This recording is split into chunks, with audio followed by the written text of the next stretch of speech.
Welcome to the Foul Play YouTube channel. Hey everyone, welcome to Coffee with Foul Play. My name is Dr. Silkman, and it's great to be back for another Coffee with Foul Play production. Thank you all guys for joining us today on the YouTube channel. It's really heartwarming to see all of you here.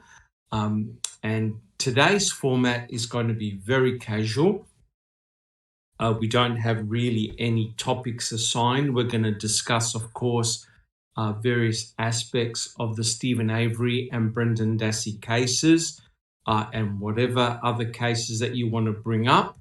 We'll just talk about a few bits and pieces, how we see the cases progressing at the moment, and really looking at the future, how things hold for both Stephen and Brendan, and also for many other people who've been placed in prison in a wrongful manner.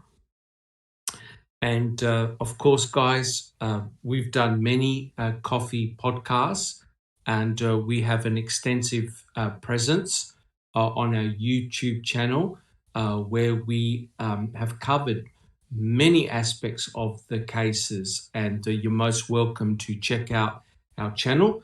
A lot of us, we work as a team, and we've done an incredible amount of work. Hope that you find it very, very helpful. So guys, today joining me on the panel for our discussion is BB, Jack61, Neverly, Not My Verbiage, also known as Linda. We have Susan, Zoe, and Sammy. And guys, today we're going to have both Sammy and Zoe who'll be monitoring the chat. So guys, if you've got any questions, anything that we would like to cover, ask your question in chat, and we'll try and cover the questions and try and answer your questions as best that we can. Like I said, guys, welcome to Coffee with Podcast. So why don't we just kick it off? I want to go through the panel and see how everyone is going and how they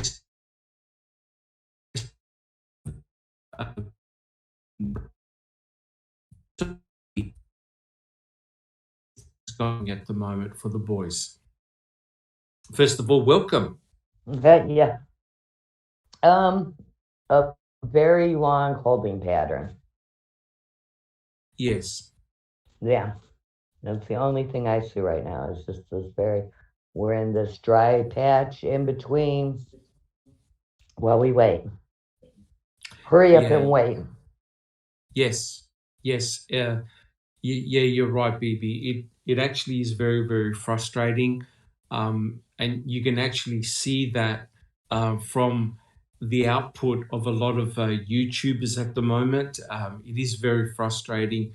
It's sort of like waiting for the state to give a response to Kathleen Zellner's filing. And it's just a big, big waiting game.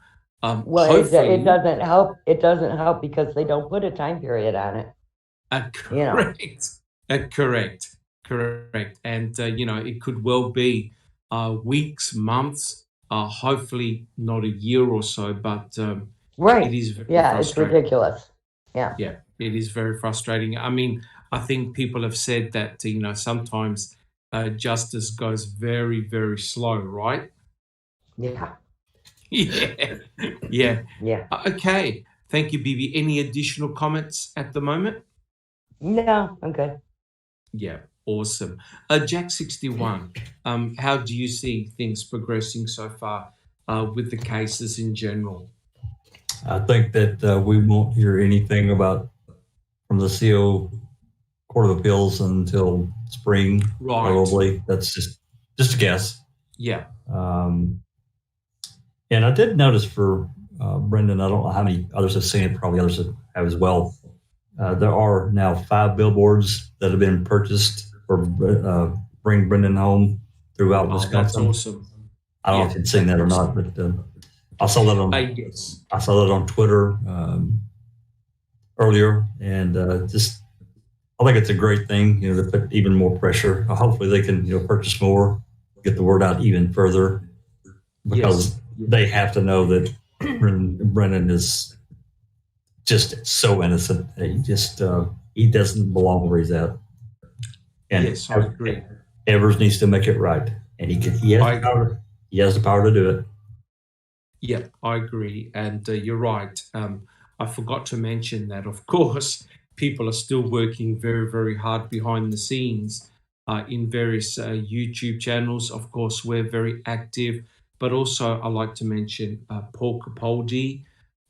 He's doing some fantastic work. I think he's producing about 1 or 2 videos a day, and he's interviewing both myself and Millbilly, and also some supporters of Brendan Dassey, who have mentioned the fact that they've organised billboards, and that what you said, Jack 61, that's amazing. When you're driving into the city or you're driving around Wisconsin and other places, and you see the billboards. It's important to be kept in the memory, isn't it, Jack 61? Absolutely. Not to be forgotten. Absolutely. Because you get to so many of these cases like this. If you don't have people on the outside that are pulling for you, you're screwed. You're just. Yes, I 100% agree. 100% agree. You need to be kept at the forefront of what's happening, and you mustn't be forgotten, because often by the time people remember you, 5, 10, 15 years have gone by, which is, quite horrific. Yeah, out of sight, out of mind. Correct. Yes. And just touching, just before I move on and let Neverly talk, this book that you had talked about, that you had found, Blind Injustice. Yes. I noticed that I haven't gotten very far in it, so I'm not going to really try to talk too much about it, but I did notice that this author, he's been with several people that they freed, and I'll let you explain more about that later. But one person that got freed had been there for so long that he had no family left at all. They were all gone or dead. That's very sad. Very, very sad. It's terrible. So this guy's wrongly imprisoned, and everybody around him dies. He has nothing, no one, to welcome him when he's out, other than people that he's met, no family, so it's correct. That's what makes it so important to keep this pressure and keep that in your face kind of thing. And not as, well, it is kind of aggressive, but the memory. Yes, I agree. Yeah, I will talk a little bit about the book in a moment after everyone has spoken, but I think there was a video on YouTube. I know that Millbilly put it up and some other YouTubers put it up. This was when Stephen Avery was released in 2003. Have you guys seen that video where he's been interviewed? And also they interviewed Pegel afterwards. Has anyone seen that? Yes. It was heartbreaking, really. And you're right, guys. And I remember seeing Stephen Avery come up. It was like watching a ghost from the past, right? Because, we saw him, how he looked, just before he was charged in 2005. He started to look really well, had a image makeup over, and he looked really good. And when I saw him in 2003, that interview, you could tell he was so traumatized. Yes, exactly. The pain that you saw in his eyes. And he said, when a person is giving an interview to someone who's just been in prison for 18 years for something they didn't do, you can tell the difference between, I know the interviewer was trying to show sympathy, but you don't really appreciate the fact that time has gone by so much that, when she said, what are you doing now? and he goes that everything is so different, you know. He'd only had 1 week out. I mean, yes, that was just a little too soon, I think. Correct. Yes, to try and be acclimatized. You know what I mean? Yes. I suppose it would be like someone going into a new country, a new civilization for the very first time, and you're completely lost. Exactly. Right? And he looked really lost. Yeah. yes, and Jack made the important point that some people that come out exonerees, or all their families have died. There's nobody there to welcome them, you know. And you're right, Jack 61. Jeepers, that's really, really heartbreaking. It is. It's terrible, you know. And you think about all those years that, you know, potentially, even if, you know, their family, their extended family, whatever, have, you know, maybe they're older or whatever. They don't have any children, but they still have people on the outside. You know, if somebody's in there wrongly convicted for, you know, 30 years and they come out and they have absolutely nobody. Come on, man, that's terrible. It's correct. And, you know, a lot of people think that some of these exonerees, they do get multi-million-dollar settlements, but Sure. everyone, you watch interviews of a lot of exonerees that come out of prison, the last thing that's on their mind is money. You know, That's right. They say that, how am I going to restore all the years that I've that's been stolen from me? And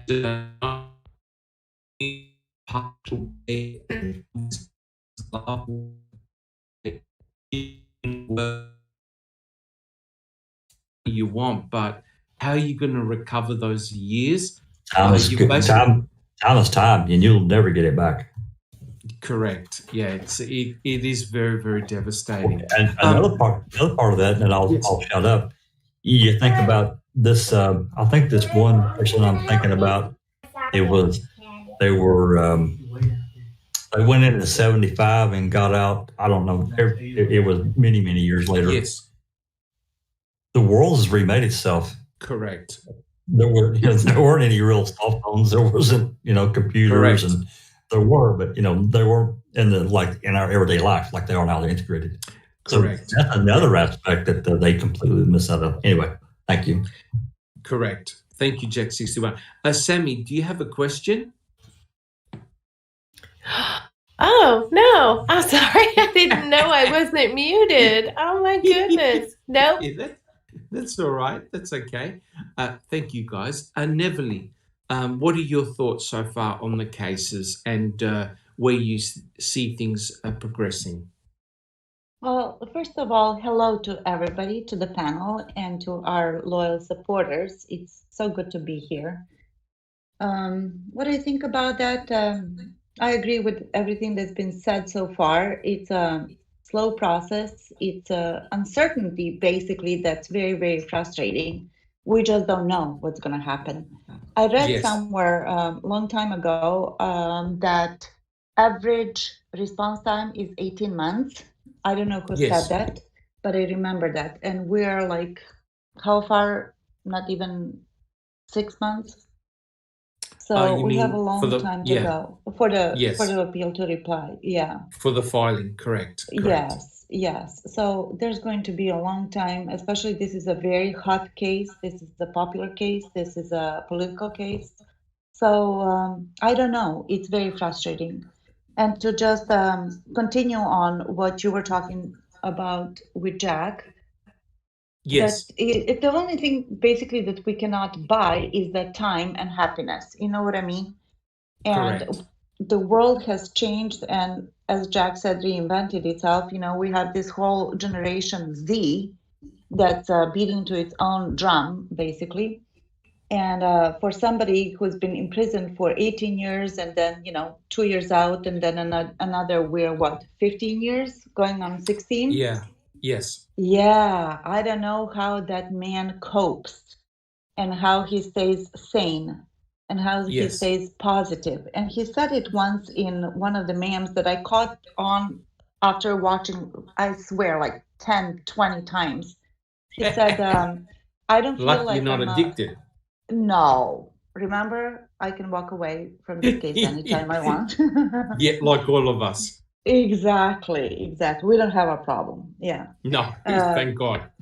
Steven said that he feels like he was kidnapped and put in this place, Yes. and he's waiting to be let go, to be free. I don't Yes. know how he can even put a positive spin on anything anymore. Yes. I'm envious of that.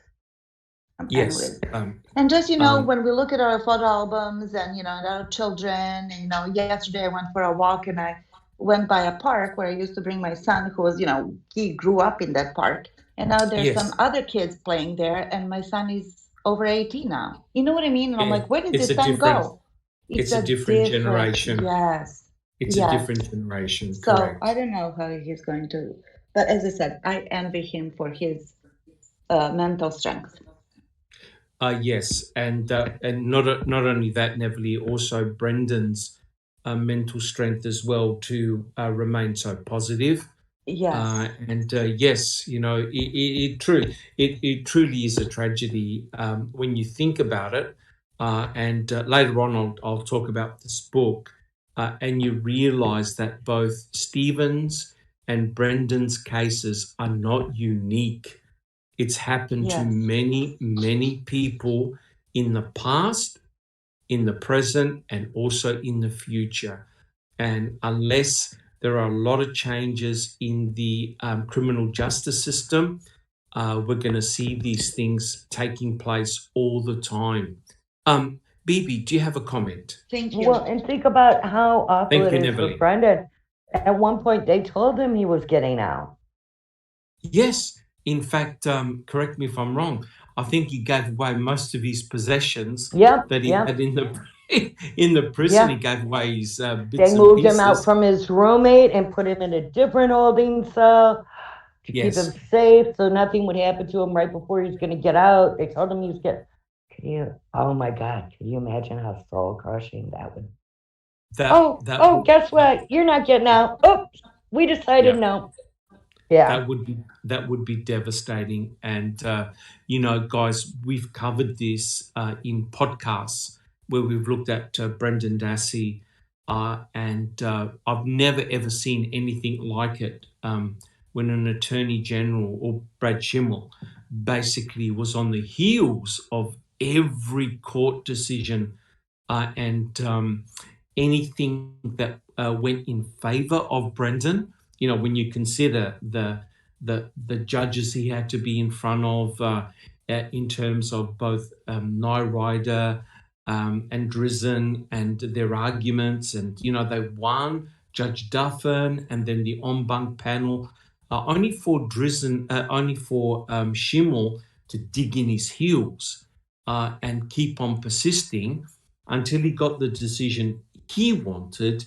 And I know I'm probably going to be chastised, but hiding behind the Hallbach family at every opportune moment, I believe it's getting a bit tiring. And not only that, I think it shows a lot of disrespect to the Hallbach family. He's trying to justify. Everyone is trying to justify keeping both Stephen and Brendan in prison, on behalf of the Hallbach family. Well, imagine one day if both boys are released and they didn't commit the crime, they didn't commit the murder and attack on Teresa. How is the Hallbach family then going to cope, right?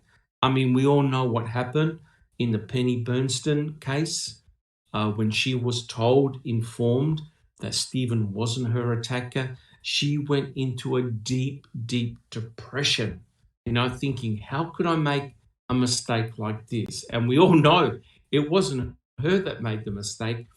It were people like Dvorak and Couchet and Kucerik, who were planting the seeds of Stephen's image into her head.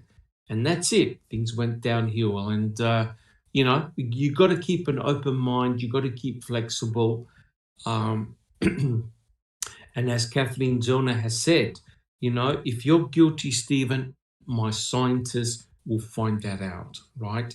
And her scientists had found out that Stephen had indeed committed this horrible, horrendous crime, she would have told him by now. She wouldn't have carried on to this level and degree. So, yes, it's a very interesting situation at the moment. Linda, not my verbiage. Do you have any comments? How you see the cases progressing?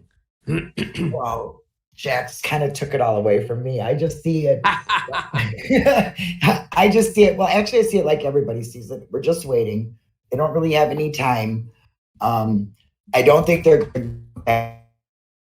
more like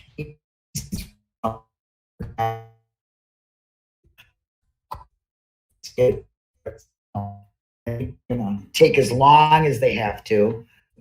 Yes. Wait, get all their experts to look at it, do whatever they think legally they can do to stop it, which I'm not quite sure how that works. I don't really think it's going to happen.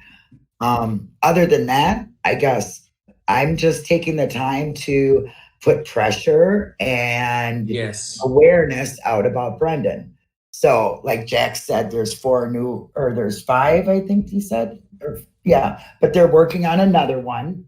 I can tell you that. So they're working on another billboard.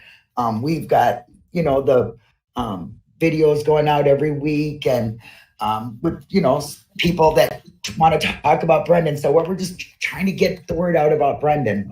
That's how I'm spending this time.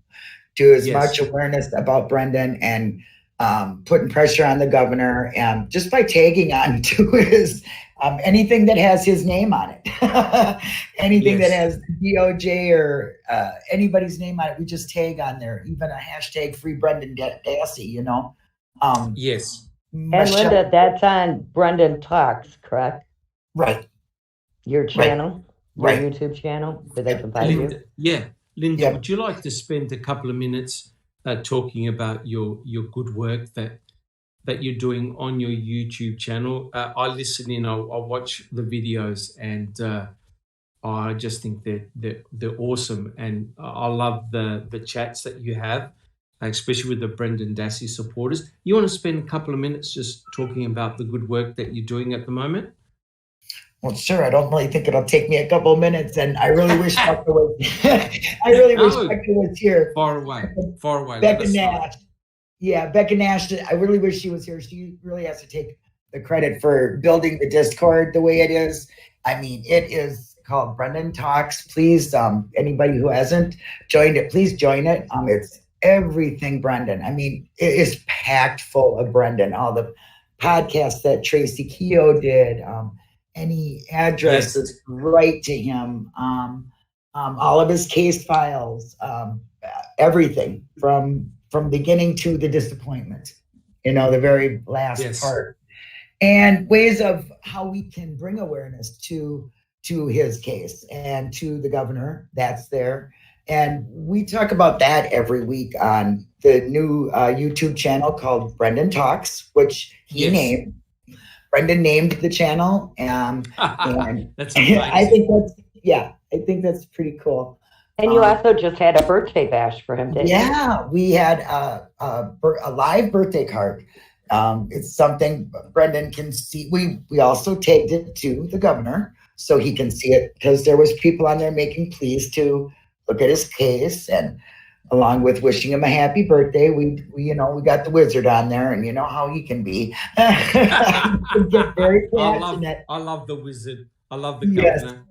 Yes, the gov is good, and he can be very, very passionate about this case when it comes to Brendan. So we got some, some good feedback on that. We're there every week talking about Be Brendan Brave, the Be Brendan Brave campaign that she does, Becca does. So every week Brendan gets something different, a new activity, which he's very involved in too. Like coloring pictures or having a bite to eat and taking your picture, which is the new thing coming up. It's Italian beef sandwich. That's the nice. So everybody can eat one of them. And we also have this weekend the pumpkin carving, which is on Facebook. You can take a picture of yourself pumpkin carving or painting a pumpkin or That's whatever. Amazing. And then Becca will take copies of all that, make sure that Brendan gets it. So we're just trying to make more people jump on the Brendan bandwagon because, you know, Yes. Stephen has a lot of supporters and there's really a lot that they can do, you know. But Brendan is kind of at just dependent upon the governor. Let's just put it that way. He's completely Yes. dependent on that. And I think pressure and awareness, because Michelle Vernon, who has also been taking anything to do with the governor that's on Twitter, she puts links out there to Brendan's case, and she's been getting feedback from people. Oh, wow. Yeah. So that's why I'm really encouraging everybody to kind of do that has Twitter, because she's been getting, like she said, she gets some people that are rude, but she just keeps it classy for Dassey.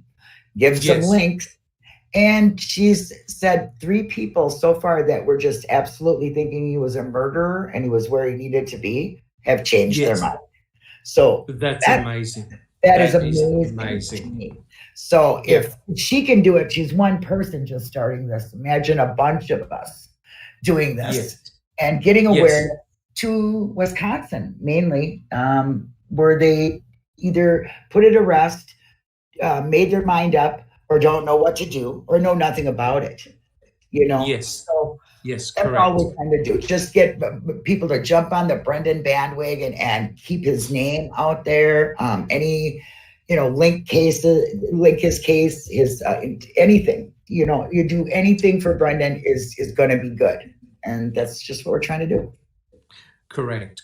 And, you know, all of us, I'm sure everyone from Foul Play, everyone from the wider community tips their hat to you and your hard work that you're doing. I mean, I must admit, when I did analysis of Brendan Dassey's case, you know, reading the trial testimonies and going through all the documents, and watching his interrogations by Fassbender and Uyghur, it's the most heartbreaking thing I've ever seen or heard. I mean, I remember I did a presentation and I was in tears. And I'd made just some trivial mistakes when I did the presentation. And I thought, well, normally I would redo the entire presentation, but I knew that emotionally I couldn't do it. Right.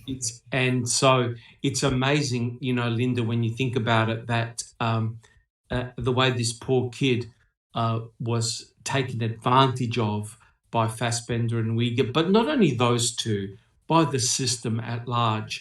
And we there's also, a whole lot. Yeah. Yeah. We there was also nobody know, there for Brendan, right?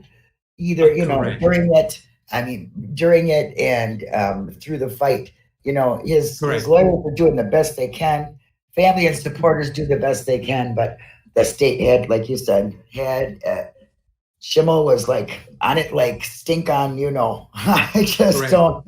He was just dead set against it, and I don't know if it was himself wanting to look bad, you know, or what. But this political suicide kind of thing that I think is something it's a term that's used. Really upsets me, because if you want change and you're telling your you know, constituents you want change, then you show change, and show it for the good.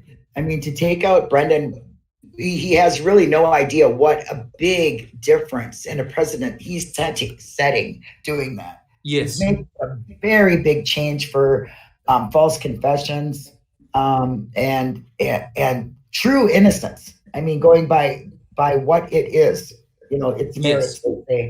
So I urge him to really take a look at it as self, not let his little, you know, step up to the ladder, up to him, sway him any differently. So we're just trying to do that by anything, you know, attaching anything in Twitter, you know, writing a letter to the governor, because that's, you know, in your face, email, you can kind of cut off.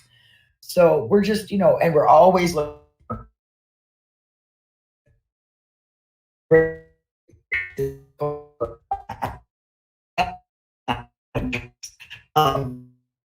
this coming Friday will be Alice. We just had Michelle. Lovely. We had Sean, the gov, Everybody is welcome to come on and say what they do for Brendan or their ideas. So we're always looking for something to keep awareness and pressure. So fantastic.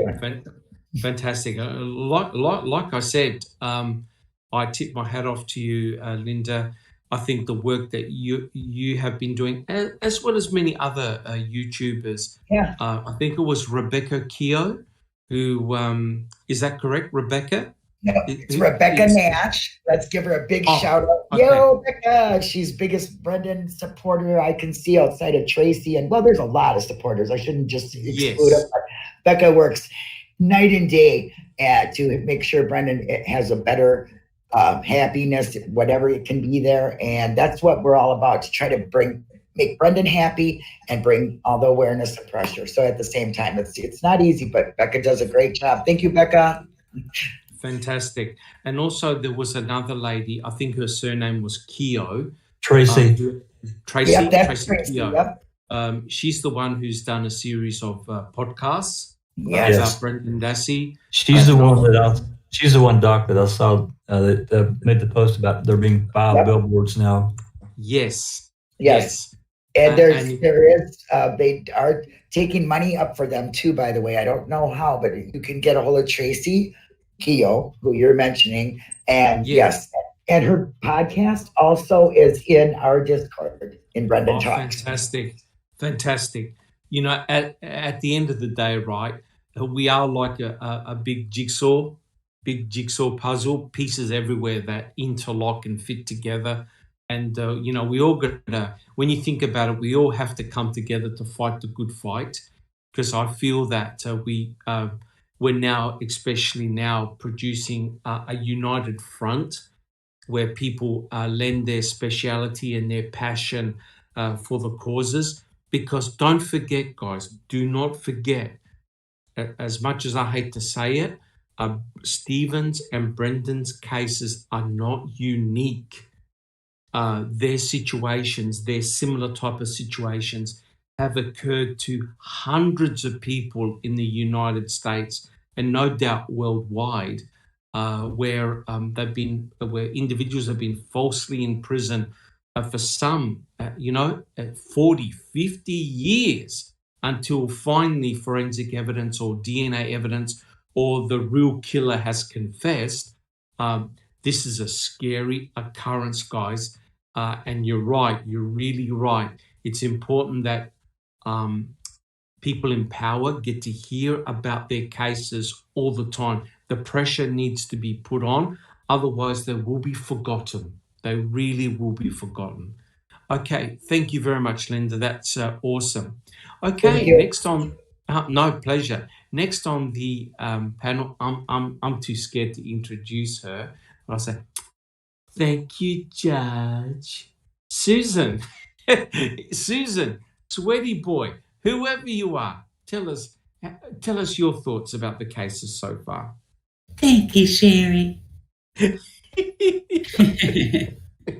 Continuing with what you were just saying about so many people that are going through similar things, I think that's one of the reasons that this case is so important for these justices to get it right. Correct. But to also be in the spotlight, keeping attention on this case, because I do think it will have a big impact on so many others. Yes, I agree. Just bringing awareness. But while we're patiently or impatiently waiting on the Court of Appeals, I just pray that these judges take a fair and impartial look at all of the points that Casey has made in her brief, and rule justly on it. It's there's just so many things that so many problems with it that surely I just can't see him not getting at least an evidentiary hearing. That's my hope. And I've started kind of a short meditation every morning when I wake up. Wow. And I visualize Steve and Brendan being out and being happy and at peace and living their lives post release. Yes. And just trying to put positive energy toward the whole situation. And that's fantastic. So That's fantastic. yeah. Yeah, thank you so much, Susan. And this is a perfect segue to say, guys, at Foul Play at the moment, we're reading the trial testimonies of the Stephen Avery case. And Susan, Jack61, Rhonda, Zoe, especially Zoe, who's piecing it all together, and various other readers have just done, and Neverly have done an incredible job. Yeah, Wizard. Yeah, I've had a little minor role. I'm still recovering because I've read 2 female parts out. And the scary thing is, I'm asking women for makeup tips now. So, as long as you're not asking, as long as you're What the heck? And hairspray tips. He's got those down. Where Sherry's watering holes are, just don't ask that. Correct. I've already bought 2 pairs of stilettos, so there's nothing wrong. There's nothing wrong with me, Sugar. Nothing wrong with me, Sugar. Yes, I tell you, it's a bit of a worry reading out those parts. But in all seriousness, guys, I'm just so impressed. We're going to look back at this in a few years' time and just be so proud of the work that we've done. Not only us, other people, of course. It's given a new level of understanding, getting into the head of the person that you're reading, gives you an insight of what it must have been like. And I remember when I played the role of Colhane, oh my God, Rhonda, she must have been possessed because she was really getting stuck into me. And I felt like I was in court, the way she phrases the questions, it was a full-on attack. And you really appreciate sort of what it's like to be in court, being grilled. And you do appreciate the problems that both Strang and Buting had in the court, and also the terrible bias that the judge showed. And I'm sorry, Susan, but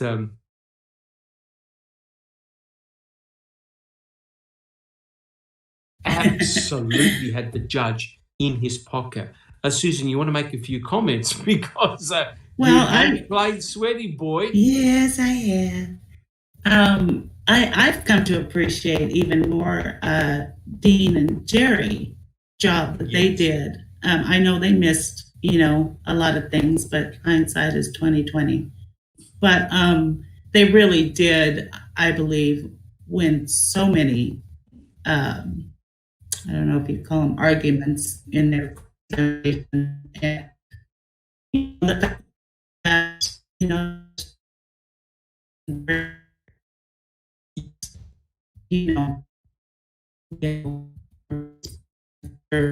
how that all turned out. So, but yeah, I have a better appreciation for the job that they did in answering a lot of them. Correct. And I have thank you, Susan. Neverly. I have even more resentment with Kratz and the creepiness of it and the manipulation, the lies, the coaching, quote unquote, of his witnesses. It's just disgusting, even worse than ever. Yes, correct. And thank you, Neverly. And like I said, Susan, when you're actually reading the part and you have the constant interruptions by the likes of Kratz and Fallon, who are continuously manipulating not only the judge, but also Dean and Strang and Buting all the time. Yes. You could see the strategies that they were employing. And every time Strang and Buting had some really good points, damn, Kratz and Fallon would always put up an objection all the time. We just read the part where Kratz objects to, I think it's Buting that wants to know about the November 2nd, who checked Teresa's voicemail.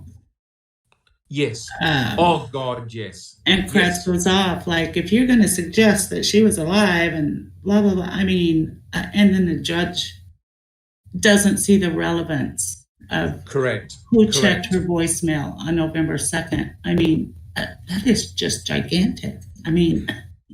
Yes. And the other thing, of course, Susan, as we all know, whenever there was something very touchy, very controversial, Sweetie Boy said to the judge, I want the jury out. Yep. I want to hear this without the jury being present, yeah. so they don't get contaminated. And you're thinking to yourself, what the hell? So the jury gets only a partial. They only get to hear partial information. Bibi, do you have a comment? But in a press conference, it's okay to do that. Correct. Yes. Yeah. And we'll talk about that in a second. I mean, you're correct. Ken Kratz's press conference, that, in my opinion, I don't know what you guys think or what our audience thinks, but I believe that was the defining and turning point in the entire case. That's before a shot was even fired from a legal point of view. Susan, what do you think? I just wanted to say I hope everybody can tell that I despise this man with the way that I read him. Yes, and I just want to say that you would definitely need 2 exorcists to get Sweetie Boy out of your head. Yes, we're going to get together with that. I think you need one too. Yes, me too. But I just want to say that you're doing a phenomenal job. It's a huge part that you're reading, and I'm so thankful that Foul Play are reading the Troll Days. It's certainly given me a new perspective. I have learned so much. I thought I knew the case, but oh my God, I'm still picking up nuances and points that that just totally went over my head. It's amazing. Linda, did you have a comment? No, I'm sorry, I didn't. No problems at all. So Susan, any additional comments about how you see the cases going so far? Well, like everybody says, it's just a waiting game right now. Just hoping and praying and putting that energy toward it, that it all... Correct. If I could just sort of say, yeah, correct. Go ahead. Yeah. If I could just sort of say, guys, Paul Capaldi is doing some readings of Kathleen Zellner's filing, and it's like a horror show. She's covered so many aspects of this case. Pardon me. As she pointed out, normally in a trial, only one of those points is enough to overturn a trial. Only one. And she's got so many points where the case was so tainted back in 2007. It's just horrendous. And Kathleen Zellner has her experts have uncovered so many inconsistencies that, it's going to be a brave judge that's going to listen to Kathleen Zellner because she's going to rip the state apart. Jack 61, do you have a comment? Well, besides what she has detailed, and you can read her brief and just really get a feeling for her last one in October of 2018. But yes, beyond that, and we've talked about it before, I'll continue to harp about it, is this video that surfaced, 8 months ago that the ex-prosecutor generously provided for us, Susan. I don't know why you did that. I mean, congrats. Exactly, Jax. Exactly. That video, of course, this is not part of her appeal, but I don't know how it can't come into play. This is a big deal. And, I keep harping on it because I know that it's a huge deal. Recording a lawyer and his client, you can't do that. It's a big no-no. But correct. But what's your motive? What's the motive of releasing that information? Why do you think it was done? I have just a lot. I really, it's all a guess, but I suspect that it could have been a warning volley because, I think that Kratz has a lot of information that he carried out the door with him that he had been collecting. I do know that there was an effort made by him, to try to get access to his materials. His files, correct. Correct. Yes. And, I don't know if that was successful. I doubt that it was, but, we don't know for sure. But I suspect that because he was the lead, and I suspect that he has information that could hurt people about him. Yes. So it could have been a warning shot. I don't know that, but that's just a guess. Yes. You mean just like, now I forgot the gentleman's name. Was it Williams, who accidentally dialed Kathleen Zellner? And you've got all this strange behavior happening, just after she had submitted her filing. Are people sort of like, I think somebody said in the chat, like an insurance policy? i.e., I know a lot more than what you do type stuff. That's right. And why would he knowingly, whatever, I just can't beyond, it just blows me away that he did it, number one. Number two, it blows me away that it even existed. That the existence of it alone defines a much, much larger problem. I've seen that in other cases. I don't think it's, a one-off. I mean, it happens. I know that there was a case in Kansas. It's like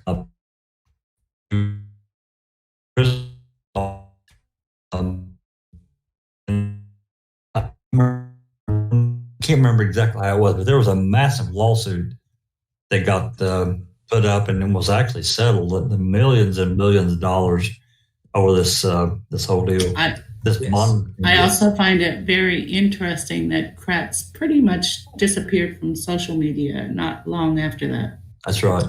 Yes. And Sorry, Linda. Oh, no, I'm sorry. I was just going to say, and the fact that he said he FOIA'd that. So why hasn't anybody else ever gotten that? That's what I'm very curious about. Oh, you mean the footage of Buting talking to Stephen? Yep. Yeah, that's incredible. Yes. That it truly is incredible. That was actually shown on MaM. That was shown on MaM. Buting's footage was not the footage of the jail. Yeah, it was right. Okay. Yeah, so it was. Yes, that's correct. It was Buting's footage because he had taken that camera in there, to talk to Stephen, and I don't necessarily agree or disagree with that, but it's attorney and client talking together. So I don't really see a big deal of Buting recording his client. Correct. The real problem is that how many rooms? I don't know how many of those privacy rooms. It seemed like there was 4. Anyway, at CASO, something of that nature, where these private meetings could take place, and how many of them are bugged with a camera? And and probably I'm going to say there's audio, but what do I know? Correct. It'd be easy enough to strip the audio away from that video. I could do it. I assure you, if there was video, that there was audio. Well, I agree with you, BB. Agree. Yes. Yeah, there's some there's some real weird stuff going on. That is for sure. And don't forget, right? Ken Kratz admitted in his book, if you're silly enough to read his book, he listened to all the Stephen Avery phone calls. And in actual fact, he used elements of those conversations to build up his case against Stephen. So that way he used certain strategies in building up the case and really synthesizing Stephen Avery as a sexual predator, right?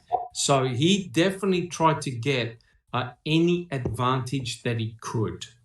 I think. Yes, sorry, Jason.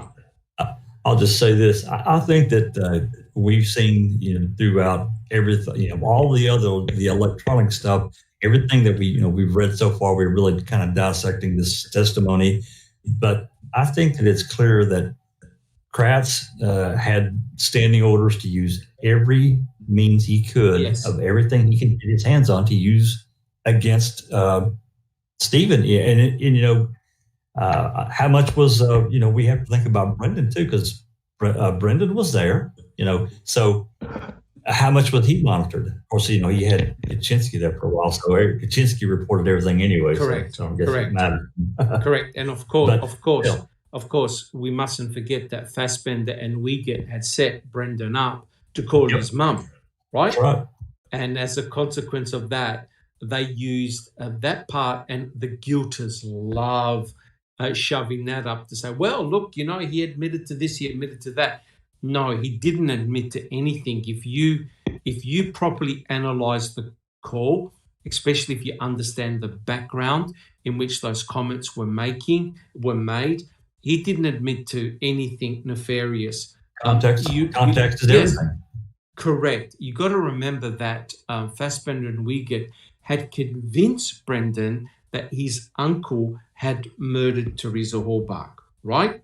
And so remember, he said in a call, because he spoke, I think, to his auntie, and he said, how many years in prison am I going to get? For what? Oh, for helping my uncle clean the garage, right? That's right. So just for cleaning the garage, a totally non-nefarious activity, he was concerned because he was helping out his uncle. Terrible. That's how lost he was. Correct. Neverly, do you have a comment? Well, and that's also the only way he could see himself being involved in any of this would have been the fact that he cleaned the garage, and that might have looped him into this, because he knew none of the rest of the shit really happened. So that was the only thing. Yes. There's no doubt that there were multiple stories going on. And remember, he innocently went to help his uncle collect some things, put them on the fire, help clean out the garage, do bits and pieces, and then he went home, right? So he had absolutely no idea what had transpired. Neverly, do you have any comments? Yes, I agree with what you just said, and that was just like any other night that he's done that. It was nothing special about it. So imagine the confusion. Yeah, I can't even imagine that. But when we say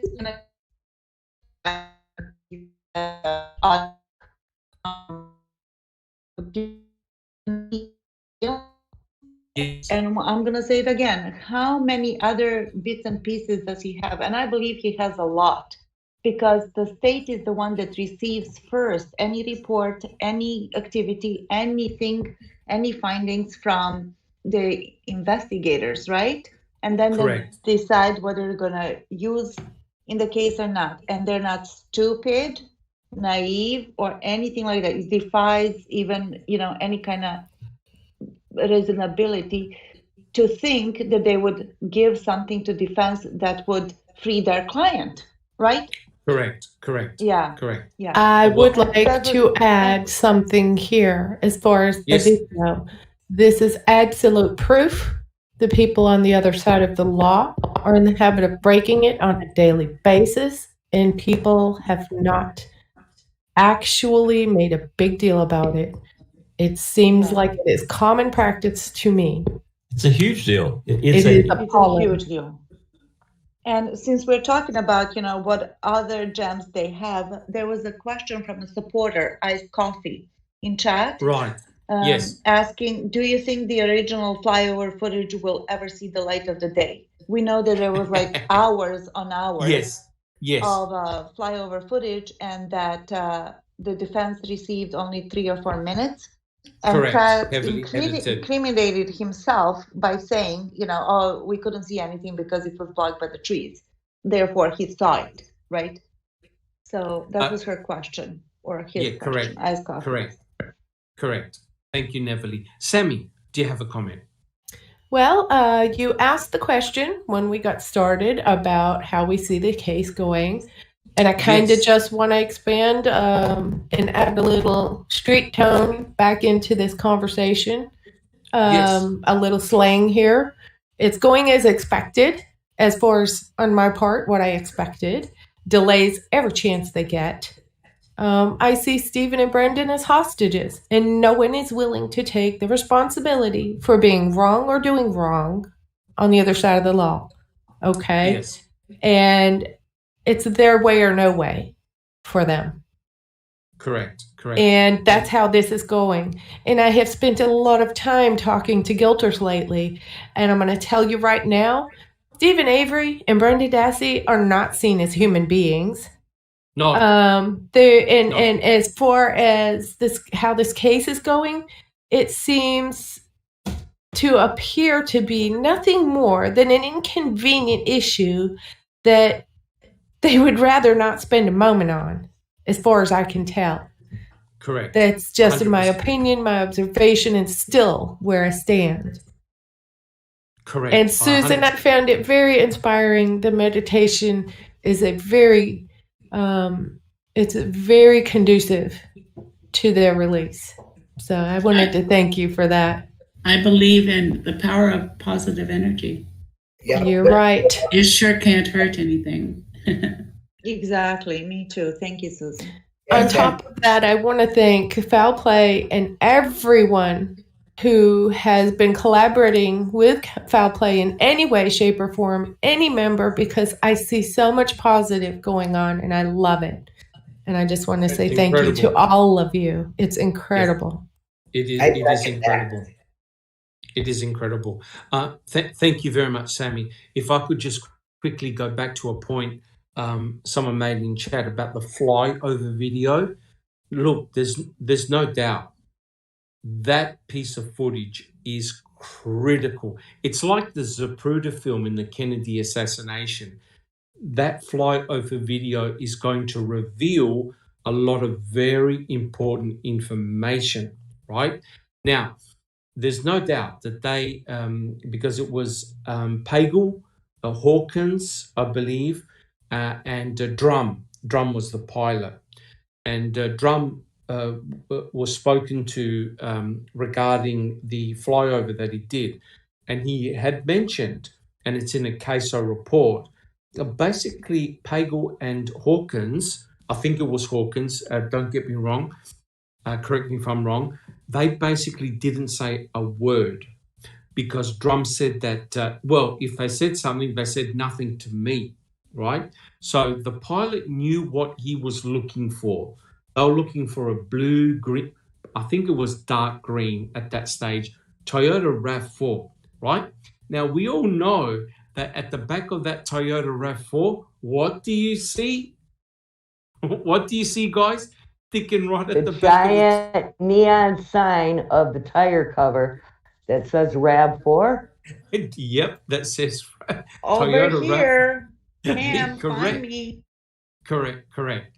And not only that, it's the only vehicle that's got other bits and pieces stuck to it, right? So you're right, it's a beacon, it's a neon sign. So there's no doubt in my mind. Now, remember, this is an experienced pilot, and I'm sure he's looked for vehicles or missing people before in the past. So going over the salvage yard, he knew what type of sweeps he would have had to have done to go over the cars, right?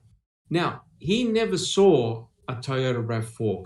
In actual fact, Pagel, I think Pagel wrote a report. They never saw a Toyota RAV4. But Kratz's excuse, Susan, you want to tell us what Kratz's excuse was? Why they never saw a Toyota RAV4?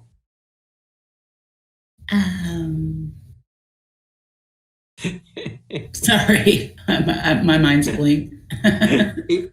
It's basically because the argument was, they covered the roof, they put branches. Yeah. Well, no, that's not the case, right? I mean, think about it. The Toyota RAV4 was a relatively new vehicle, and it was bang smack in between real old vehicles. It stood out, right? And it was really parallel parked. Correct. It was facing in the opposite direction that the other vehicles were, and it was double parked, not parallel. Double parked. Yes, double parked. Yeah, double parked. Yeah, correct. And it was around the periphery of the salvage yard, not in the middle where it was surrounded by hundreds of cars. It was around the periphery. So anyone trained to look for that vehicle would have seen that vehicle. The mere fact that they never commented and the fact that they videotaped it meant that the RAV4 was not there. I'm curious if anyone has ever tried to FOIA like all of the footage. Well, I would say that their argument would be that was the footage, right?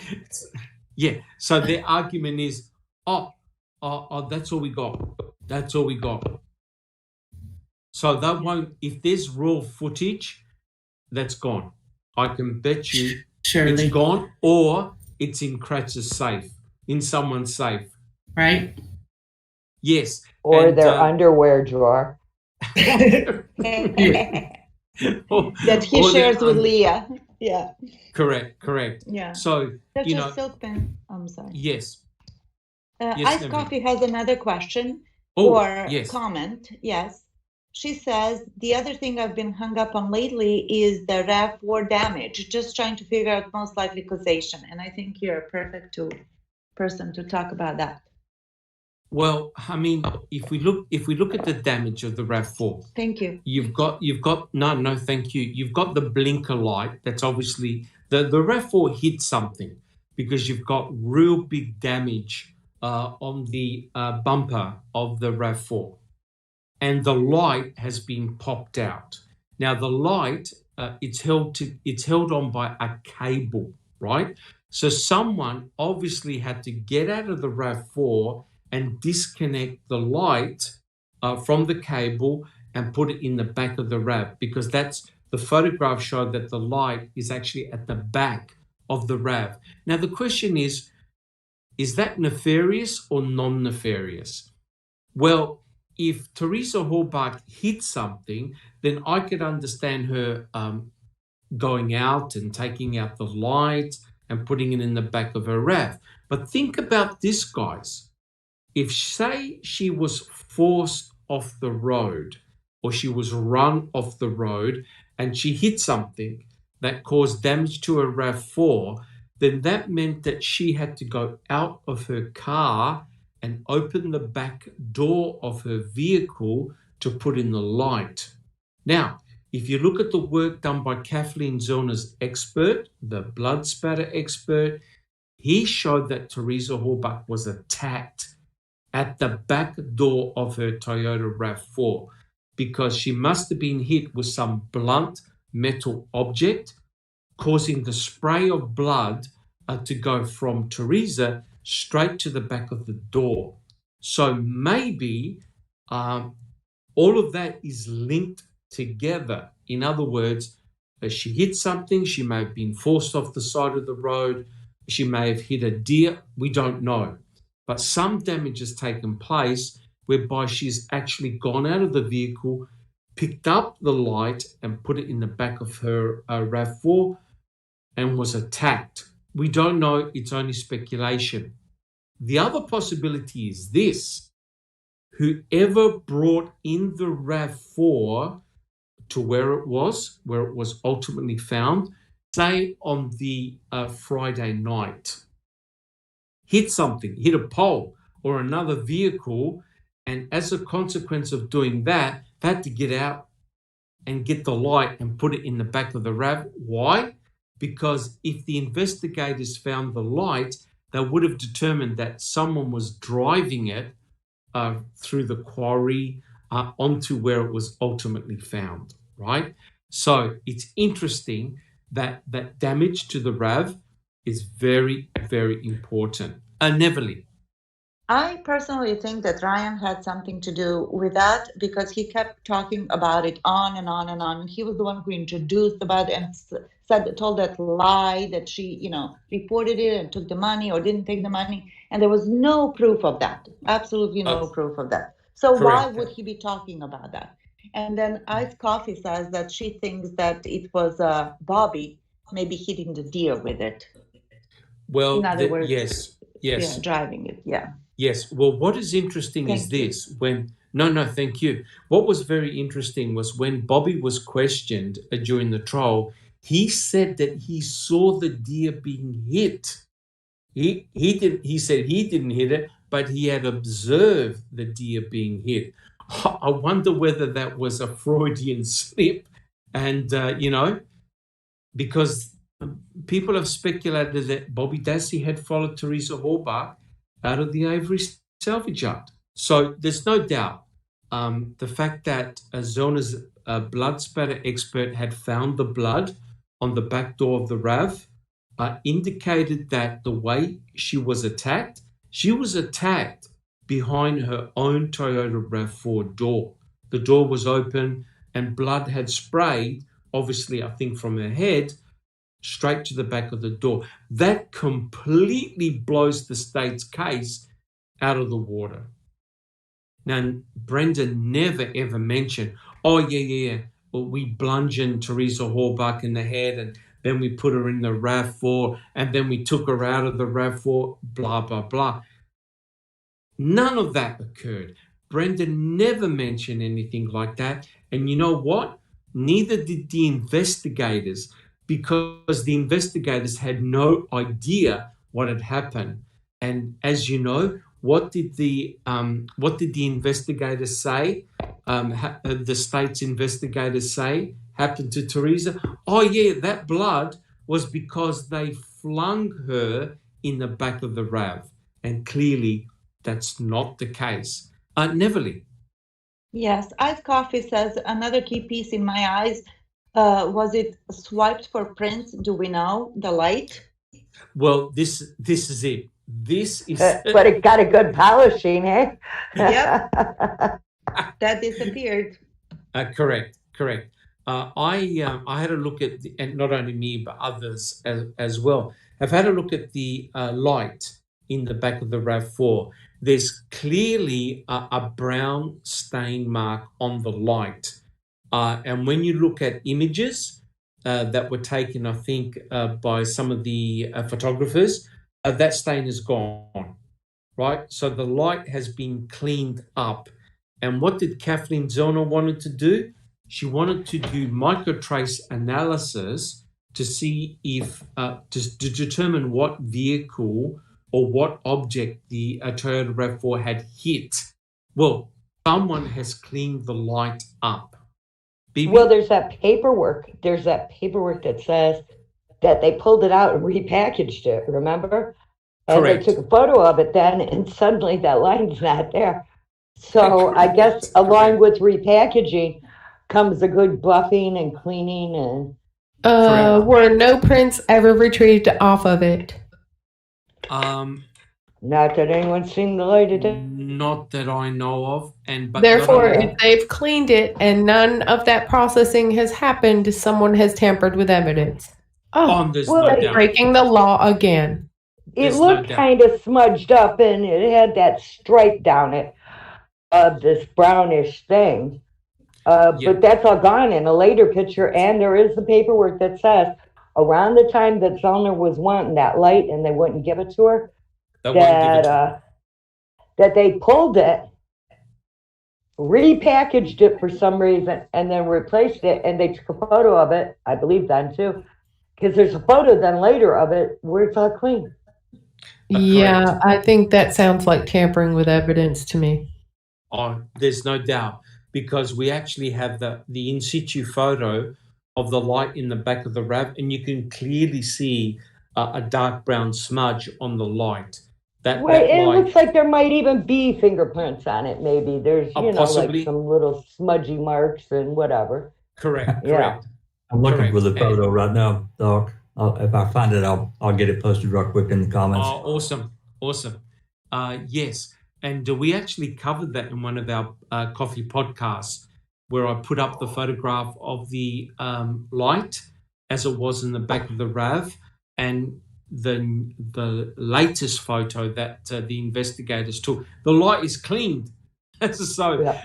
BB, I think what you're trying to say is, if you've got a dirty vehicle, just ring up the MTSO and they'll clean it nice and good for you. Yeah, repackage it and everything. Correct. Yeah. And Zelna even made the comment, why wouldn't they simply just give me the light? And the answer is because if Kathleen Zelna gives the light to Chris Palahniuk, Dr. Palahniuk, with his microtrace analysis, Lord only knows what he would find on that light. And, you take painting scrapes, you can determine the color, and potentially you can determine what object it hit. Well, now it would pick up as probably buffing powder. Correct. So, as you can see here, guys, all jokes aside, the state gave away the bones, gave away the cremains, obviously cleaned up the light, and Lord knows what they've done to the RAV and other pieces of evidence. It's all disappearing. It's all being secreted away. It's very, very damaging indeed. I haven't found it yet, but speaking of disappearing evidence, I just scrolled by the audiobook cell phone. That's gone. Yes, correct. So, we all know, guys, if you're going to do an investigation, the very first time you do the investigation is the critical time. If you stuff up or you've got nefarious intentions, because you're the person, the custodian of the or the forensic evidence, you can make it disappear or alter it. And don't laugh, this has happened time and time again, in which prosecuting attorneys, the state suddenly have lost files, have lost CDs, have lost bullets, all in the name of trying to keep the person who's convicted in prison. It's ridiculous. All right, guys. Well, I think we've done well over an hour. Neverly, do you have a comment? Yes. Back to the RAV and the light and hitting of the deer. Mo's call, our friend Mo's, and Iced Coffee are bringing up the fact that, and you said it yourself, that Bobby said that he saw the deer being hit. Then there's also a version that he heard it over a scanner. And then also Barb said that she heard about it and sent Bobby to get it. Correct. There are multiple. You're correct. Yes. And Mo says that if he heard it through the scanner, over the scanner, if that was true, the cops would have a recording on it on a dispatch call. That's a possibility. Correct. Well, and not only is there a 2 RAV theory, but there's also a 2 deer theory. Yes, I've heard that as well. But I mean, it's very, very disturbing because we don't have a proper chronology. There are conflicting pieces of evidence. There's also conflicting statements, testimony. It's not clear cut at all, guys. But yeah, I agree with you. The Toyota RAV4, the light are crucial pieces of forensic evidence that the state is trying to prevent Kathleen Zellner getting her hands on it. And don't forget, over 15 years have now gone by. One has to wonder forensically whether anything has survived, you know. And don't forget, the FBI took the car apart. They took all the inside apart because they used the laser scanner looking for fingerprints. So that car has been altered and manipulated. So one wonders whether it's really useful as a piece of forensic evidence now. Yeah, it's a real tragedy. All right, guys. Zoe, we haven't heard from Zoe.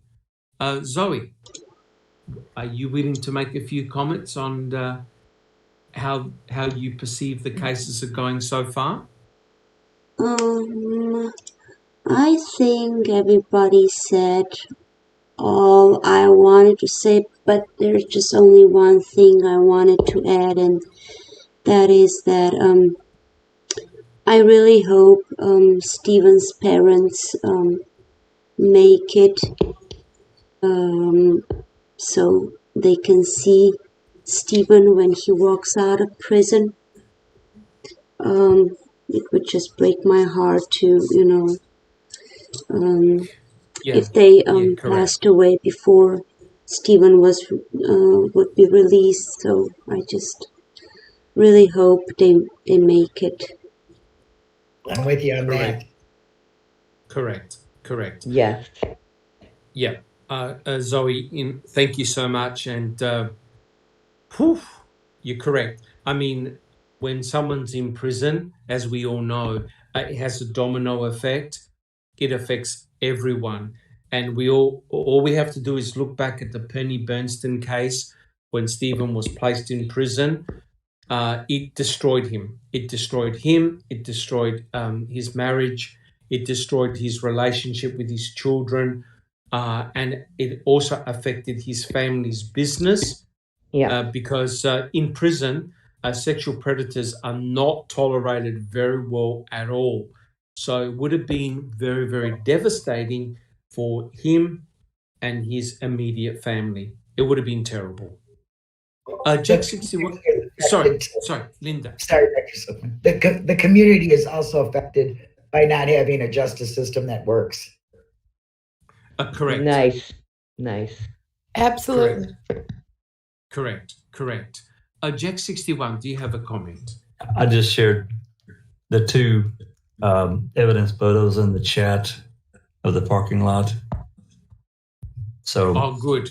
Anyone that wants to look at it. So there's two there. A comment is made in the chat area about possibly a judge having not been appointed yet for any of this, the further proceedings on this. But my thing is this: if you look at this very closely, every single move they make is only upon demand when it has to be done. And they will not do it before then, because this inevitably buys them that much more time to drag ass. Correct. 100% agree. 100% agree. And, sorry, Bibi. Do you have a comment? Heel dragging technique. Oh, They're dragging their heels, yeah. And let's not forget what Kathleen Zellner said in MaM, that the state would wish for Stephen to die in prison quietly. Correct. Yes. Quietly. And yes, and this both cases have now taken on more of a political. There's a huge political agenda now, because I believe that the judicial system. This is only my impression. The judicial system, not only in America but worldwide, are looking at the Steve Avery, Brendan Dassey cases because it could potentially cause massive changes to take place, an overhaul of the system. Because, guys, we know what happened in the Penny Bernstein case. Think about it. Where are the checks and balances? Where is an outside authority looking at the case in an objective manner, saying, okay, let's check this out. Does it stack up? And that's precisely what the civil suit was all about. It was looking at what occurred back in 1985, right? And for all students who have studied that case, we all know what happened. Stephen Avery was targeted, right? He was targeted from the get-go. Many things went against him, but he was deliberately targeted. And that's why the civil lawsuit was going to hurt, not only hurt the MTSO, Kaseric, Vogel, but it was going to hurt the judicial system, because where are the checks and balances, right? That's what the main problem is. So that's why I believe no judge wants to take on Stephen Avery's case, because it's going to be a poison chalice. Bibi. Yeah. Well, and political now, a lot of people are very dissatisfied with Evers, Governor Evers. Yes. Yeah, and his mealy, Miley, yeah, wishy-washy. Oh, yeah, I'm doing pardons, but only these really old pardons, and then it can't be anything with any sexual assault charges. Correct.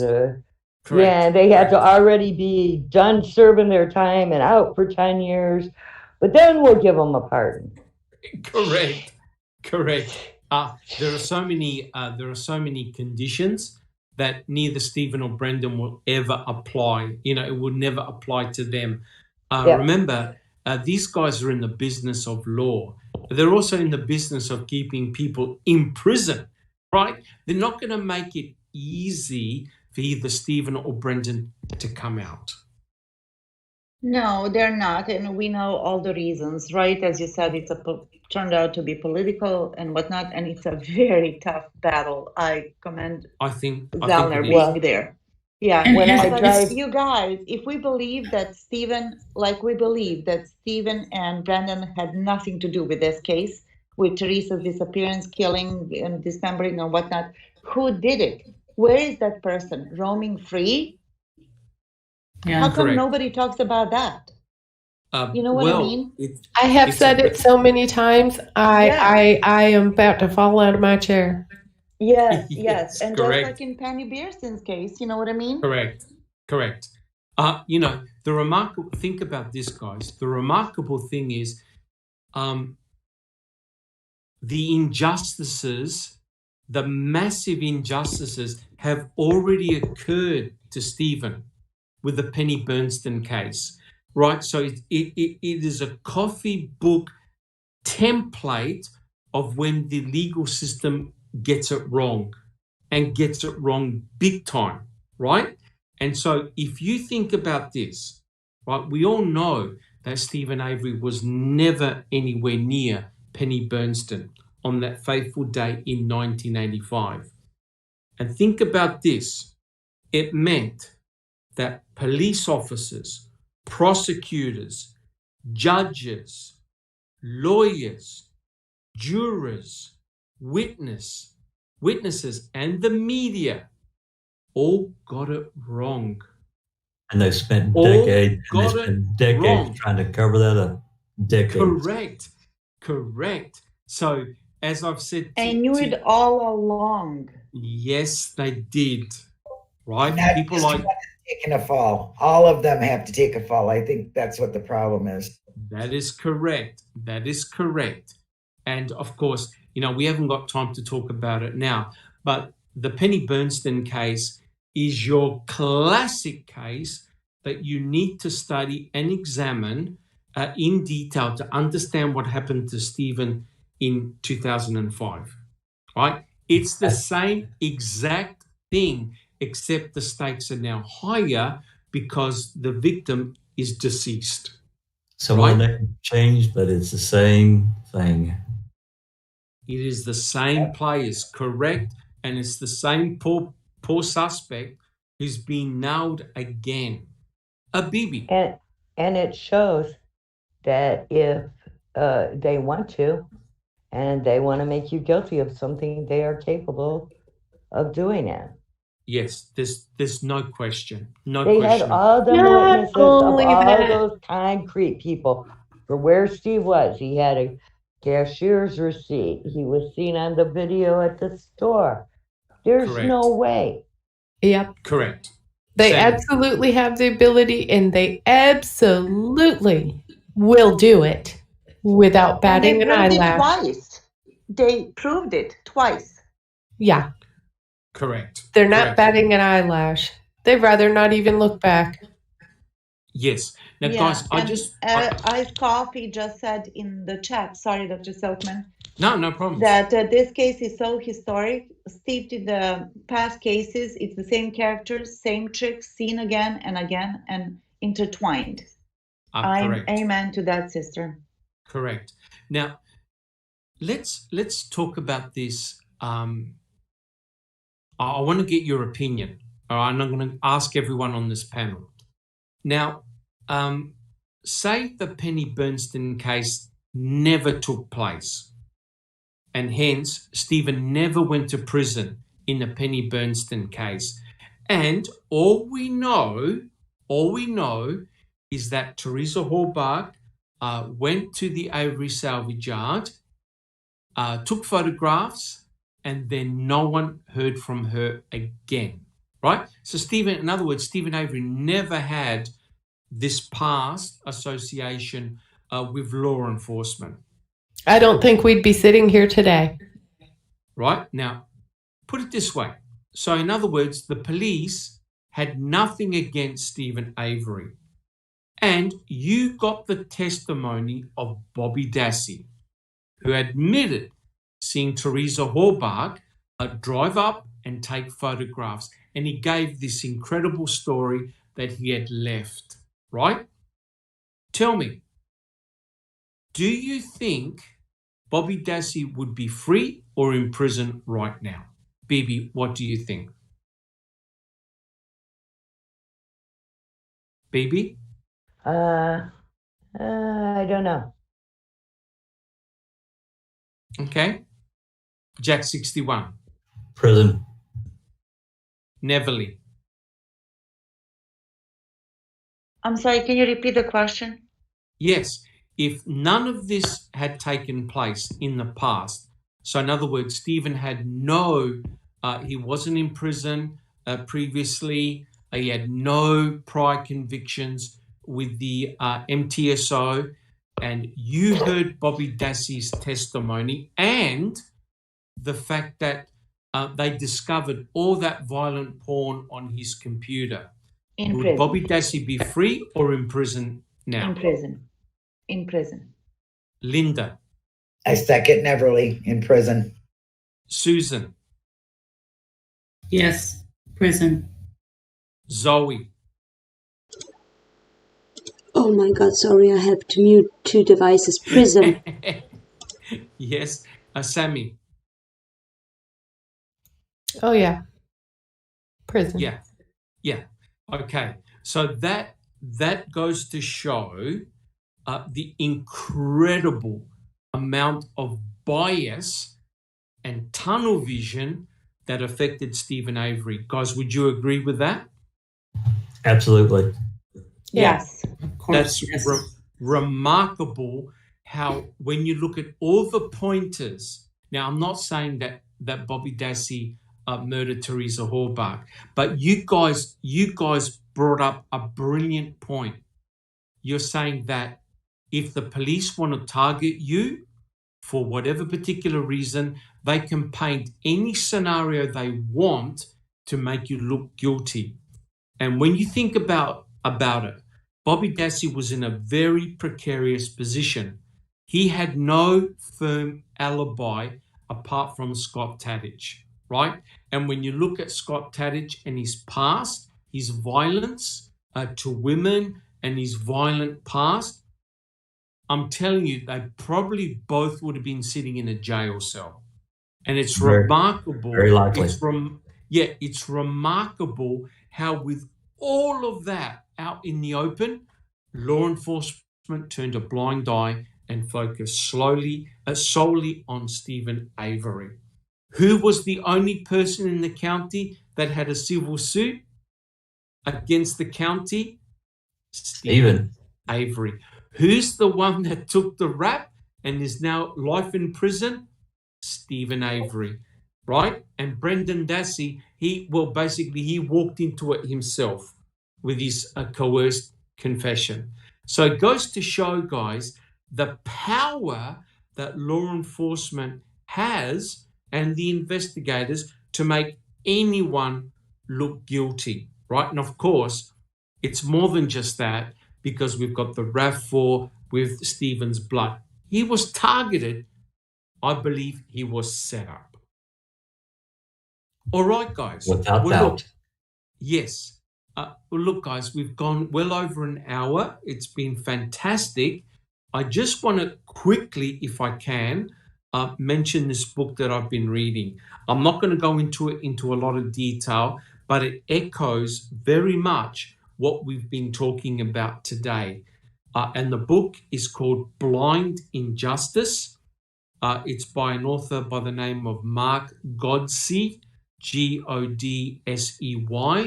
And what's remarkable is that Mark used to be a prosecutor, just like Ken Kratz, just like Sweaty Boy. He was part of a system where his aim was to put people in prison as quickly and as often as possible. By chance, years down the track, he became an innocence lawyer for the Ohio Innocence Project in 2003. Since that time, his team has freed over 25 wrongfully convicted prisoners. And he met people, and he mentioned in his book, it got so bad that 3 people were released for wrongful convictions per week. 3 per week, and most of them happen to be African American men. Jack 61. Yeah, I've also bought the book. I didn't get the Audible version, but I may yet. But I've only read I only really read the preface, and just right off the bat, it grabs you just right by it just grabs you. I mean, he goes right to it. Yes, the book, in my opinion, if you want to study anything to do with the law and wrongful convictions, this is part of your normal Bible. You have to, at some stage, read it. I'm about halfway through. I'm going to read the book 2 or 3 times because, as Jack 61 said, it's jam-packed, full of information. Absolutely. And this guy goes for the jugular. Now, remember, he described himself as a prosecutor's prosecutor.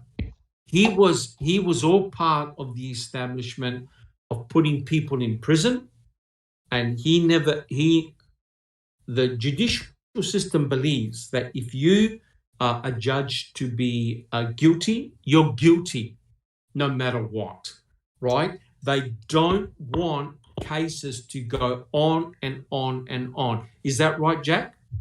Yeah, he even says there at the beginning that this book was kind of an admittance on his part for what he had done in years past, knowing now how it affected so many people and basically not caring, I guess is the best way to put it. But yeah, it looks like to be a really good book, and I'm excited to read it. But I may get I may go ahead and buy that Audible version. It's like another $8, I think. So yes, I might get that.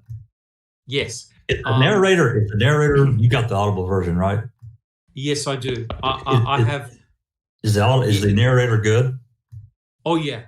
It's actually narrated by somebody, and the way the book is designed, it's designed. He looks at. I don't want to give too many spoilers, but he looks at very notorious cases. And the amazing thing is, what case does he refer to all the time in his book? The Avery case? Avery. Wow. Yep, Stephen Avery and Brendan Dassey. He also talks about other cases, which, people have been in prison for 40 years only to be freed. through DNA evidence and other evidence, and you learn all about the shenanigans that the judicial system, the criminal justice system, engages in. And what you learn is that due to the rules, the way the prosecutors, judges, etc., work, Ken Kratz, Tom Fallon, and Norm Gunn did nothing wrong, right? In actual fact, even Kaczynski, remember the trials that they did, the post-conviction trials, even Kaczynski and O'Kelly were found to have done nothing wrong.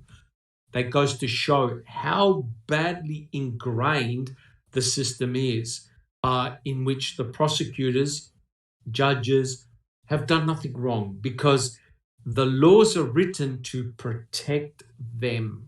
Neverly, do you have a quick comment? Yes, regarding the book, thank you for recommending it. I downloaded it, but I made a mistake of not getting the Audible one. So I'm going to do that because it says that it takes like over 7 hours to read the whole book. And, if you do it 15 minutes here and there, it's huge. So, but I'll do it. What interested me from, what grabbed me from the beginning is that he was actually the prosecutor. So he was on the other side. He was the bad guy, right? And Correct. He knows exactly all the loopholes, all the tricks, and all the magic that they do. And the fact that he flipped on the other side, and to me, that spoke volumes. Spoke volumes, first of all, of his character, and then, deep down. I mean, no matter what we do, I'm a nurse, but I don't identify as a nurse. I'm a being, I am who I am. Correct. And that's your core. So just like Brandon and Dassey, deep down, and Stephen, deep down inside their core, they're positive people. They're strong people. That's how this guy struck me. I don't know. I could be wrong. I'm on the second chapter, but it just spoke volume. It got me that he flipped the side and he was like, "Oh my God, I did everything wrong." Silkman, could you please repeat the title of the name of the book for people in the chat, please? Yep, the book is called Blind Injustice. It's by an author by the name of Mark Godsey, Godsey. And it's available on Amazon as a download. And you could also get the Audible version of the book. And if I could just quickly wrap this up. When you read the book, when you go through the book, you'll have a much, much better and deeper understanding of what happened to Stephen, both in 1985 and in 2005, and also what happened to Brendan. You'll have a much deeper understanding. And what's incredible was that when Mark flipped, when he became part of the Innocence Project, he was cast aside, right? All of a sudden, all his legal buddies that he used to be a prosecutor and a team, they didn't want to know him, right? Because they can't believe. Remember, the judicial system is in the game of putting people in prison. The Innocence Project is looking at cases and trying to free people. Now, before everybody jumps up and down, Mark even says, hey, not all people that write to the Innocence Project are in actual fact innocent, right? And so when he's taken on some cases, his DNA experts have shown that some of the prisoners were indeed guilty. And it made him feel good because it meant that the judicial system got it correct. So there was no conflict. But when it's really bad was when DNA evidence clearly shows that the person could not be at the crime scene and so hence was not involved in the crime. But I learnt a new word, a new phrase, which is shocking. What is that? And that is the unindicted co-conspirator, right? And this is the defense and arguments that prosecutors now use, that when DNA evidence is done and shows that the person that's sitting in prison for 20 or 30 years wasn't there, didn't commit the crime. The prosecutors are now, the prosecuting attorneys are now using the argument, oh, okay, so you didn't deposit your semen, a co-conspirator did, but you were there and you helped rape this woman. So in other words, even with rock solid DNA evidence, it may not be enough to free a person. And that's, I won't say anymore, there's a couple of other terms that they use in the book, which I'm even embarrassed to talk about, but that's what prosecuting attorneys are now using. They come up with some wild speculations. For example, when Ken Kratz found out that the bullet, Ida Methel, never struck Teresa Horbach in the skull, he's now come up with this wild theory. Oh, yeah, must have gone through her body, bounced off the bulletproof tarp and embedded itself in the wall, and hence it's got wood shards in it, right? So these guys are now using fantastical arguments to keep the person in prison. So remember that one, the unindicted co-conspirator. It was the argument that was used in the Central Park Five, right? That's right. All five boys were not, that they found no semen, no DNA evidence linking those five boys to the rape of the jogger, but the rapist who was in prison found God and finally admitted to doing it. The prosecutors still said, oh, okay, he was the sixth missing person. He's the one that left the semen, but the other guys raped her anyway, but didn't leave any DNA behind. That is how bad the system has got. So guys, even though DNA evidence proves that you didn't commit the crime, prosecutors are still going to try and argue that DNA evidence is not enough. If they want you, they're still going to get you. They're going to get you. Which is exactly what Stephen Avery said, right? They're going to get you. They'll spin the story, guys. It's very scary. It's all about the money. Correct. The winnings and the promotions. Yes, being able to live under the radar. Correct. And being able to live under the radar. Correct. For everybody interested in this book, Blind Injustice, one of our moderators, Katnit, posted a link to it, and it's in the chat. Maybe she can do it again. There's a lot of links to it. Yeah, there's a few. Well, I found one from the UK, so I posted that too. Awesome. And like I said, guys, it's given me a greater perspective now. Also, hearing the trial readings that Foul Play are doing, reading the book. I'm not finished yet, but reading the book has given me a much better understanding of the workings and machinations that took place. And if I could just say, this is what the book covers. This is what Mark covers. And he mentions these and he covers them chapter by chapter. And when you're looking at criminal cases, he talks about, these are some of the problems that take place. He talks about confirmation bias, memory malleability, eyewitness misperception, tunnel vision, credibility, determining errors, administrative evil, bureaucratic denial, dehumanization. Oh my God, did that take place or what? Systems, internal political pressures, psychological denial, cognitive dissidence, lack of evaluating the evidence objectively, and the final one, which is absolutely unbelievably relevant, is called noble cause corruption. Oh my God. So this guy here covers everything you can possibly think of that went wrong for both Stephen and Brendan. But not only that, in hundreds of other cases that have happened. And prisoners are being released. Like I said, it got so bad, 3 per week. And it's costing the states millions and millions of dollars in compensation. So, guys, the book has my highest recommendation. All right, guys.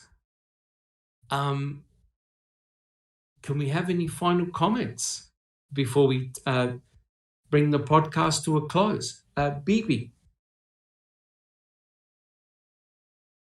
I would like to give a quick shout out to Kelly and her YouTube channel. Does anyone know the name of that? I think it's called Kelly Coles. Kelly Coles. Yeah. I heard everybody's been talking about her work she's doing. I absolutely love them. She's doing a brilliant job. Hats off. Yes. They're great. Great way of thinking about it. Yes. So I'd like to give her a shout out real quick. Hey, Kelly. Yes. Good job. I'm hearing wonderful things all the time, every day. Yes. Kelly is looking at a very different approach to the Stephen Avery, especially the Stephen Avery case. And she's doing a lot of practical exercises and experiments, which is fantastic. And not only that, she's done some great interviews. She's done one recently with Travis, the lawyer, and also recently, I think, with Carla Black. Incredible interviews. So please check out Kelly's work. Fantastic. Jack61, any final comments? Big thanks to, again, to everyone that's helping with the trial transcript reading, you and just everyone that's involved and, actually wants to be involved. And especially Zoe, she had a pretty tough day today with what she was doing, and we'll get that taken care of. And everyone that's listened, hopefully, any people out there that don't like to read are getting something from it. And if they're not now, then they can always go back later. Or if you like to read and want to play a part, just come on over to Discord and sign up. There's a few parts left over still. You can even speak in Russian, right? Not many, BB. They're pretty much all taken up now. But yeah, absolutely. Are they? Well, people. She was looking for jurors the other day. She was looking for a handful of jurors. Yeah, that's only a minor thing. But people sign up and then things happen and they can't get to their part. Whatever. Yeah. So it's always good to check in. So anyway, big shout out to that to everyone involved in that and to everyone listening. So that's it. Yep. Don't forget, we'll probably do the Brendan's trials next, right? Absolutely. Okay, awesome. Thank you, Jack61. Neverly, do you have any final comments? Well, I would like to thank you and the panel and all our loyal supporters. Really very big on the supporters. Thank you very much. We're doing it for you as well. So thank you for following us. Whenever we do something, you're there for us and listening and asking questions, and that means a lot. Yeah, and then I'm going to go off and I'm going to go and read the book. Actually, I'm going to try to get it on Audible. Yeah. So we can talk about it because it's really Jack, really I think, put up a free a link to a free trial of Audible where you could get it for free. Awesome. Oh, that's great. Thank you, all. Neverly. Thank you, Neverly. Linda, do you have any final comments? Just thank you, everybody. Thank you for for the new channel for Brendan and the Discord. And if you haven't, join this Discord if you haven't. All play as you know. Wonderful.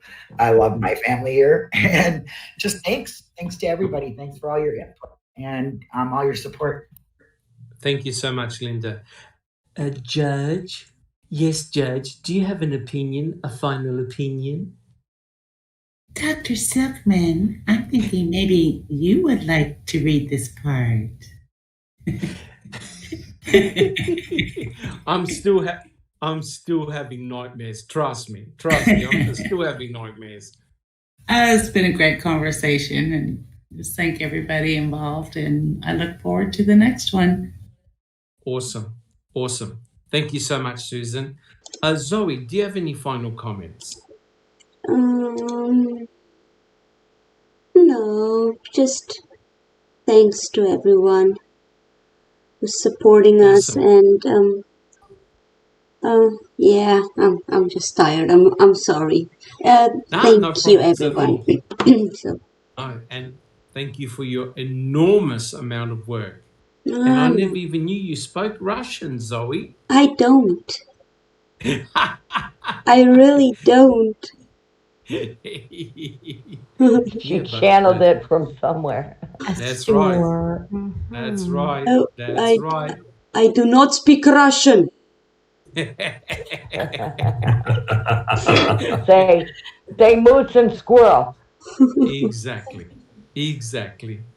Thank you very much, Zoe. And again, we all of us appreciate the fantastic amount of work that you have done and are still doing for Foul Play and for the community at large. Thank you so much. Sammy, I love doing it because I have such amazing people around me. Yes. Makes it much easier. It does. Yeah, we're very, very fortunate. Very fortunate. Sammy, do you have any final comments? Yes, I want to say I love you all.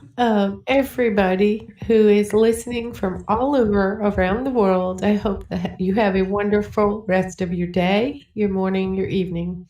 And thank you so very much for your support. It means a lot. We get to sleep tomorrow 1 hour more than everyone else. Tomorrow is the only day in year that has 25 hours.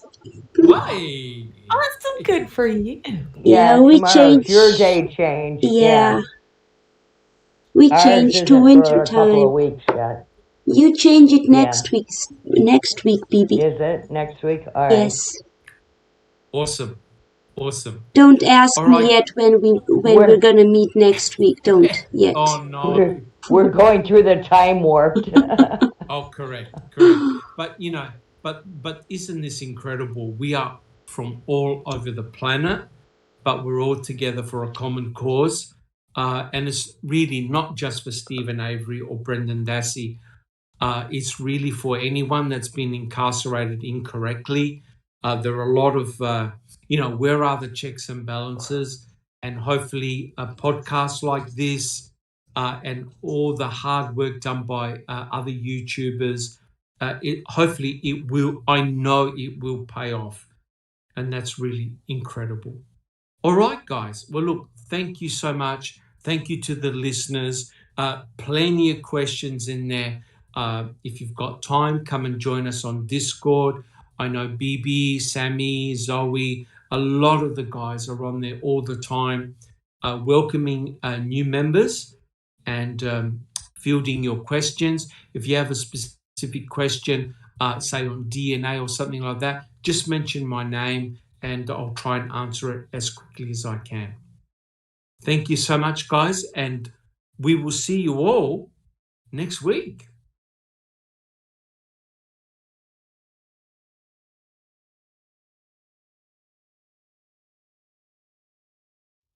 This has been a Foul Play production.